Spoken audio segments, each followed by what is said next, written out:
All right. I thought we played pretty good last week, and I think it makes a big difference when we start to have players coming back. And, you know, just about every aspect of the game wasn't, I mean, both games were pretty good, you know. Uh, Took the lead against James Madison, thought we played well, you know, by quarters. First, third, and fourth quarters were really good. The second quarter was the one that we got kind of beat up on. And then against Georgia State, I thought we did a good job, especially the second half, third quarter coming out. And, you know, offensively, we turned those turnovers into some offense for us, and I think that we're getting better at that. So, again, having the numbers made a lot of difference. I think we were able to press a little bit more and play more of our type of game. How is it going to be matchups? Obviously, TR runs the show, but when she's not in there, whether you go with Nubia or Laney or whoever to kind of handle the ball, is that depending on matchups and how much offense you need, or what goes into that? You know, I think we try to keep TR in there as long as we can, you know, and more resting her than anything, or maybe foul trouble. So yeah, we'll go with Nubia. Nubia is kind of the next person that kind of handles the you know, the point. Lene can at times, but yeah, Nubia is kind of the one. And you know, we'll run different things for him, you know, a little bit more motion offense and stuff like that. And it depends on the other lineup too, you know, depending on who's at the other guard positions, who at the post positions, on what we run and stuff like that. But yeah, I mean that, you know, she's playing 36 minutes a game, so she's in the game pretty much most of the time. And sometimes we pull her off because she can really shoot it. You know, sometimes we pull her off the point and let Nubia run it depending on how she's playing. So it's kind of an adjustment, you know, game by game, I guess. It seems like you don't need her to score a lot, but you're going to need her scoring at some point. Well, what about, it seems like she's not quite the offensive player maybe she was at times last year, late last year, early this year, because she's running the show so much. What is that a juggling deal? No, I think when she had the concussion and all that, she wasn't able to put that extra time. She was putting a lot of time during the summer and you know, early fall and all that. And then when that happened, those early mornings, she didn't do it. And I think the confidence level has maybe dropped off of her shooting a little bit. I can kind of see it in practice right now, but I think she's starting to get back into it. Her and Coach Jay are going to get in the morning and stuff. So I think it's what she needs. You know, I think she's the type of kid that needs to see it go in and get a little bit of confidence because she can shoot it. She really can. It's just kind of like right now, I think just coming back from the concussion, she hadn't quite been the same, you know. Obviously, we've seen how Erica has played over this last 5 or 6 game stretch.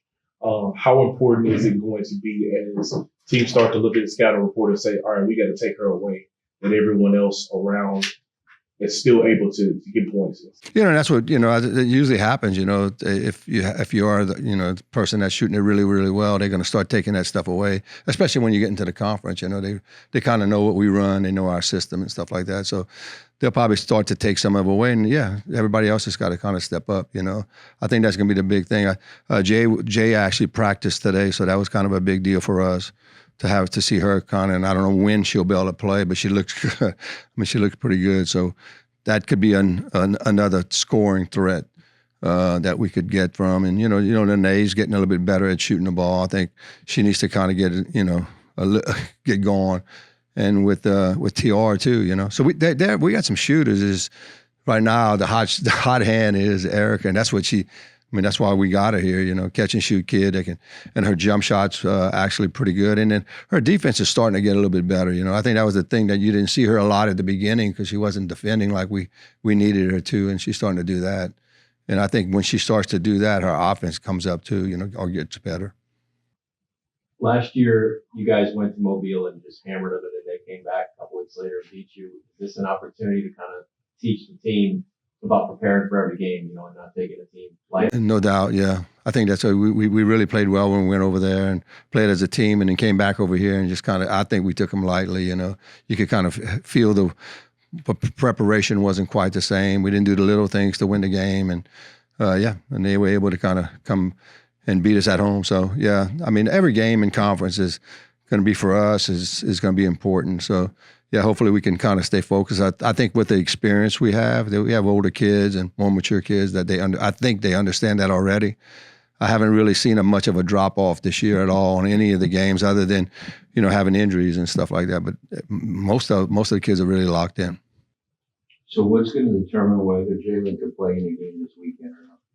I guess watching her practice and stuff. Today's the first day, that she was in pretty much all practice too.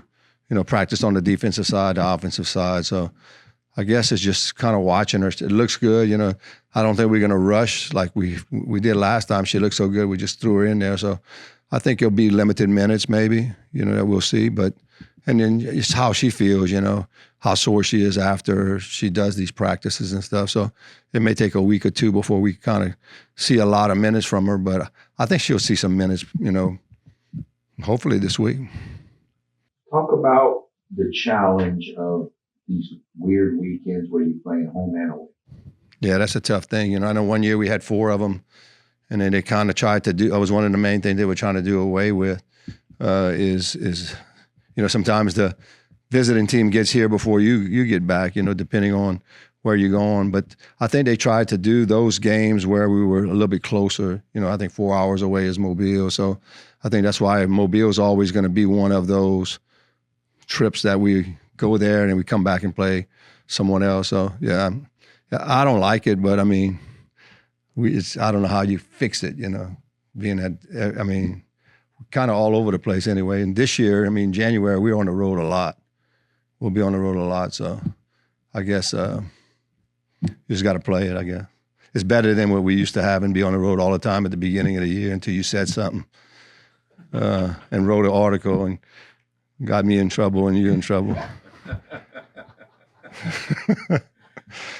But it worked.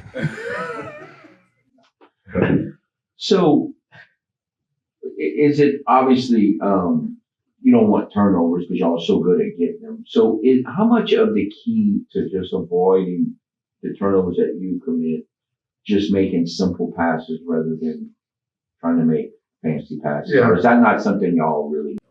Yeah, we've been working really hard on. I think that's the thing is whatever your weakness is, you got to spend a lot more time doing it. And I think we finding out that we kind of knew that might be one of the weaknesses, depending on who's in the game and stuff like that. Especially when we were limited on players and stuff. And now, like today, we spent a lot of time on, skip passes and overhead passes and coming back to the ball and doing all. But you still got to make the decisions, And then also, if you notice on the women's side, there's not a lot of faking going on compared to the men. They don't pass fake, shot fake. It's a different kind of game. But the really good players do that on the women's side. And that's what we do a drill at the beginning, a passing drill, and they have to fake before they pass. And you're starting to see them be more comfortable doing it and stuff like that. And fake with a purpose, You got to try to teach them that. And so that's what we've been doing a lot of. And I think press breakers and running press breakers and running them is good for us, and I think we're getting better at it. So it's one of the things that you're going to see. I think what you're going to see is getting better and better at it, and if we don't, then we're going to live with a lot of turnovers. And, a little bit of walks and stuff that we got to make sure that a lot of these new kids coming in, they don't jump stop, they step stop, which I'm not a big component of it. It's an NBA deal. You got to be really balanced and strong to do that. I like the jump stop, and so we're trying to teach them the easier way not to walk and keep their feet still and not shuffle them and doing all that stuff. All that kind of work that you hopefully get it done during the summer and then it carries over into the fall. But it's like we're still doing it, So we'll continue to do it to get better.